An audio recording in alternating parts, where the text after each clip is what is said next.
Kasi sila, dito po yan sa labas ng White Temple.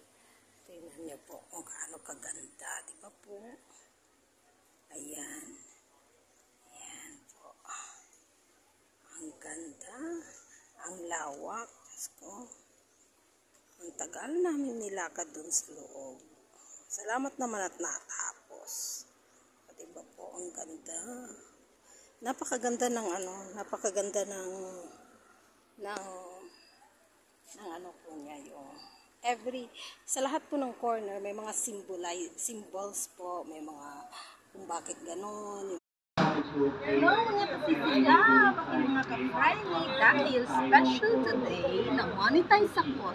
So, we're going to a special temple, which is the White Temple ng Adventure.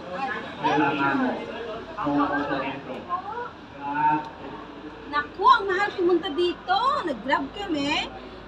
Ang mahal ng binayad namin. 200 ata o 300. Hindi ko alam. Basta something like that. Pero ang ganda ng grab. Automatic.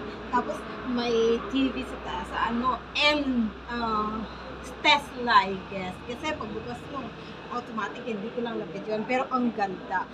Tapos may entrance fee dito na 100 baht. Okay lang. Pero mahal ang grab. Tingnan po ang ganda. Yung architecture. Diba po? Share and follow me sa mga subscriber ko. Sabi